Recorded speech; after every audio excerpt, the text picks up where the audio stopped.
Unchained seems to be taking some very large numbers out here at regionals, and of course, don't worry, we still have Minkanko for you as well.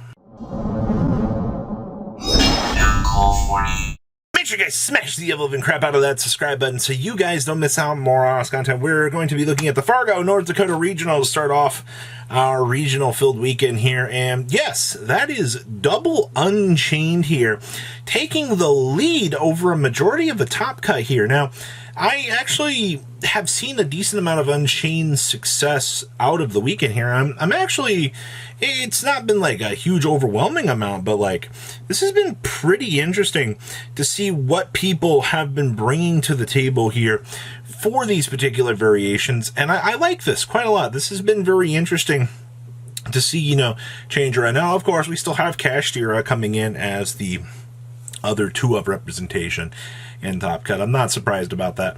Kashtira has definitely been doing very Kashtira-y things for a majority of this weekend, and I'm not surprised about that. We also had Minkanko bringing up the rear here as well. Now, to full honesty here, this deck, if you have zero clue what you're doing, this deck is going to tank you. You're going to lose all of your life points, and you're going to be like, wow, you know, like that deck can do that. And we've been saying the same thing.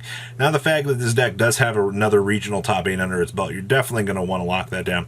We also have an Infernoble list. I do not have the list for this. I have not had any real contact with the duelist here.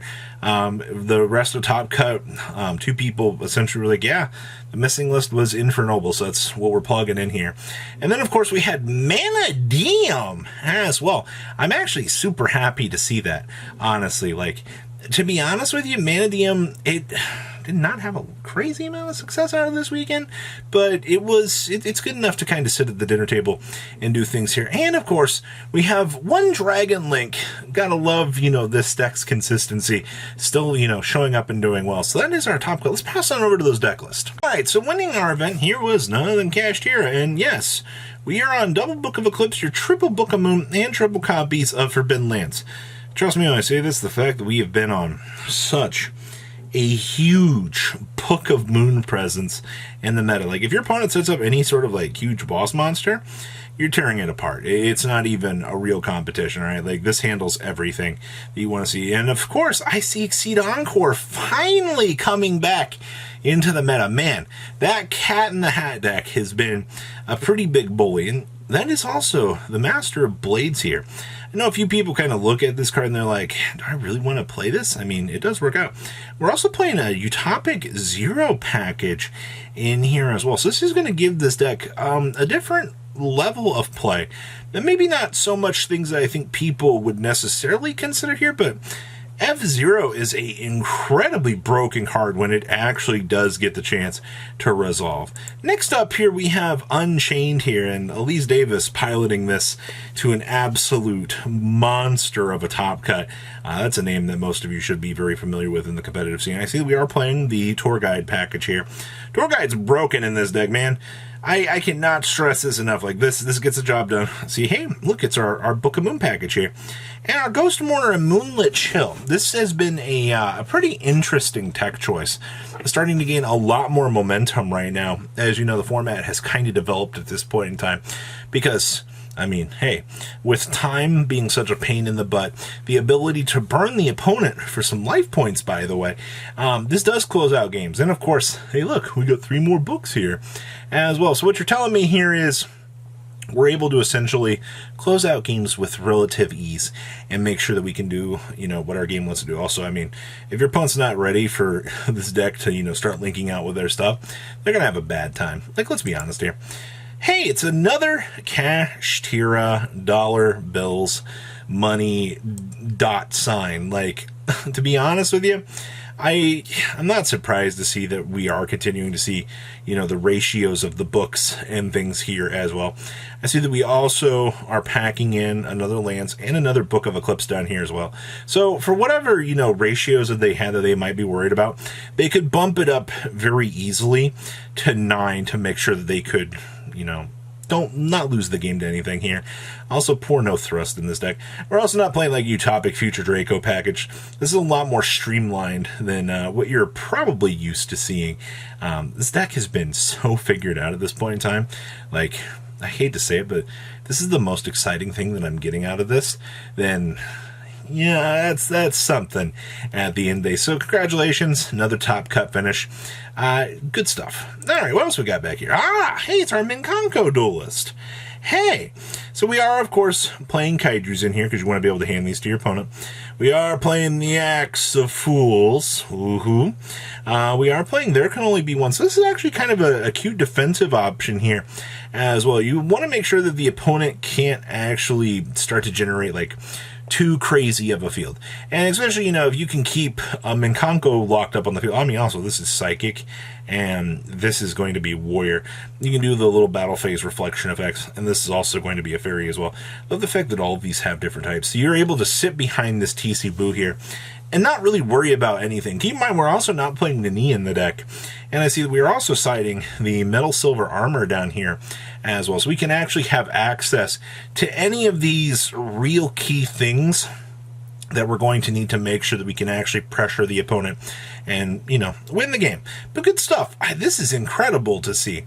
Next up here, we had our Mana Diem list. Now, all full disclaimer here, I haven't had a lot of faith in this deck. It did lock down a couple of tops out of the weekend, but it had to work its butt off to get to these.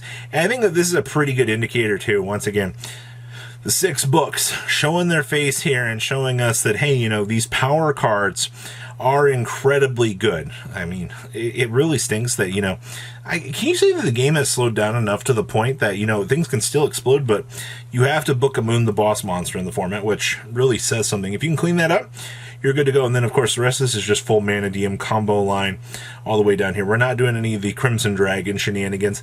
I mean, you've basically gutted out all of the extra stuff here just to make sure that, on the basic combo lines, you're able to establish a pretty minimalistic field. And you're kind of off to the races. You're not trying to get into Beer Road, with the cool, crazy builds. Hey, it's Dragon Link. I'm happy to see the Dragon Link did lock down in 8th place. I think that's actually pretty incredible. And, of course, the one difference between this book, or this deck wanting to play this book versus the other books, you do need to make sure that if your opponent has set up like a very large field, you're able to out multiple monsters. Unfortunately, Dragon Link doesn't exactly enjoy seeing multiple huge big boss monsters. It needs to be able to get those down and then combo up and clear things off. Because, I mean, let's be honest, your 2500 attack by steel armament here is going to be able to clean things up and you'll get the job done essentially pretty easily. Outside of that, I mean, it's just a numbers game at that point, how much advantage you can get. Can the book be an effective answer? And then once we've, cleaned up these answers, are we going to be able to go into a good game-winning position? And the answer should be yes. And we have a couple more lists beyond Top Cut here. First one's going to be a Cashier list. And once again, you see that Ghost Mourner and Moonlit show that we saw a little bit earlier kind of doing its thing out here. I cannot stress enough that this might actually, we've seen this popping around a little bit, but the fact that this is kind of returned back into the meta here as one of those cards that can really just swing a game just by existing. It's poor Valor. It's not having a good time out here. I see, of course, we're still playing the triple shifter. I mean, you need those. 1 thrust, 1 talents is perfectly fine. And then, of course, you do see the triple Book of Moon here in the main deck. You want to make sure, once again, you can out those problematic monsters or at least burn a negate or something on them. That way you can go ahead and play the game. It is hilarious that this actually works for all intents and purposes here. And of course, the Eradicator Epidemic Virus here. The thing that people don't enjoy. With a nice little trap trick to go grab it. And our last list here is some Gold Pride with a very splash nyan here. I see that we're not even playing the punk. Oh no, there's the punk package. Okay, so we do have the splash punk package in here as well. Your whole game plan is the same that it's been. I mean, you're gonna go through. You're gonna make Psychic M Punisher or any of these other big pressure cards that this deck can actually generate, and make sure that you can play the game. And yes, that is Dr. Frankenderp. the things that you might not have considered out here for 500. But it's always a ride to see Dr. Frankenderp doing something. So what do you guys think about the breakdown for this regional? Please leave a comment down below. Tell me what you guys think. I'll see your beautiful faces back here later today, guys. Peace out. Patrons, thank you.